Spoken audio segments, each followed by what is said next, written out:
ലോകം മുഴുവൻ അക്രമവും അരാജകത്വവും വെറുപ്പും സംഘടനകളും നിറഞ്ഞാടുമ്പോൾ അത് അഭിമാനമായി ആഘോഷിക്കപ്പെട്ടപ്പോൾ അതെ സാമുവൽ ഹണ്ടിങ്ടനെ പോലുള്ളവർ വിളിച്ചു പറഞ്ഞത് ക്ലാഷ് അമംഗ് സിവിലൈസേഷൻ.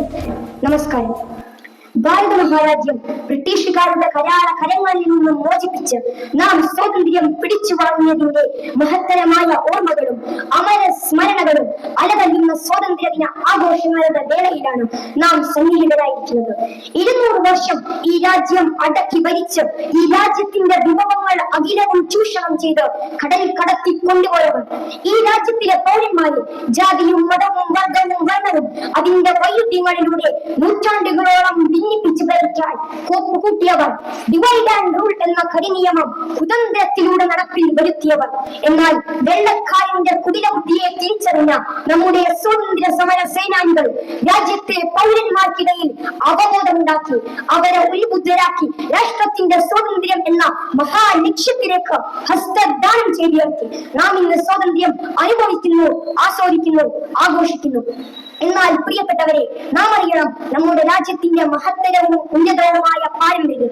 ലോകം മുഴുവൻ അക്രമവും അരാജകത്വവും വെറുപ്പും സംഘടനകളും നിറഞ്ഞാടുമ്പോൾ അത് അഭിമാനമായി ആഘോഷിക്കപ്പെട്ടപ്പോൾ അതെ സാമുവൽ ഹണ്ടിങ്ടനെ പോലുള്ളവർ വിളിച്ചു പറഞ്ഞത് clash among civilisation.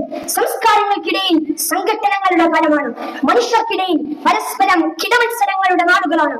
It could refer to the social stratification within civilization where different groups of people have varying levels of power, wealth and status. അതെ, മനുഷ്യ സമൂഹത്തിന് അവന്റെ വൈവിധ്യങ്ങൾക്ക് ഒന്നിച്ചു പോവാൻ കഴിയില്ല എന്ന് പടിഞ്ഞാറ് വിളിച്ചു പറഞ്ഞപ്പോൾ പൗരസ്ത്യ ദേശത്തിൽ നിന്ന് നാം മറുപടി കൊടുത്തു. Dialogue among civilisation. സംസ്കാരങ്ങൾക്കിടയിൽ സമന്വയം, നാഗരികതകൾക്കിടയിൽ സമവായവും സംഭാഷണവും സാധ്യമാണ്. അവർക്ക് ഒന്നിച്ച് മാനവികതയോടെ മുന്നോട്ട് പോകാൻ സാധ്യമാണ് എന്നതാണ് നമ്മുടെ പ്രഖ്യാപനം.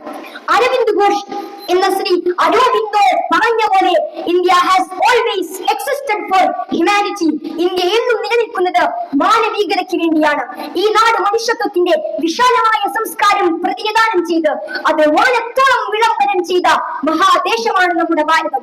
1893 സെപ്റ്റംബർ 11 അമേരിക്കയിലെ ചിക്കാഗോയിൽ വെച്ച് നടന്ന ലോക സർവമത സമ്മേളനത്തിൽ ഭാരതത്തെ പ്രതിനിധാനം ചെയ്തുകൊണ്ട് വിവേകത്തിന്റെ ആനന്ദം ശ്രീ വിവേകാനന്ദ സ്വാമികൾ 5 മിനിറ്റ് മാത്രം ദൈർഘ്യമുള്ള ഒരു മഹാപ്രഭാഷണത്തിന്റെ മഹാപ്രഘോഷണം, അതിന്റെ പ്രാരംഭം sisters and brothers of America.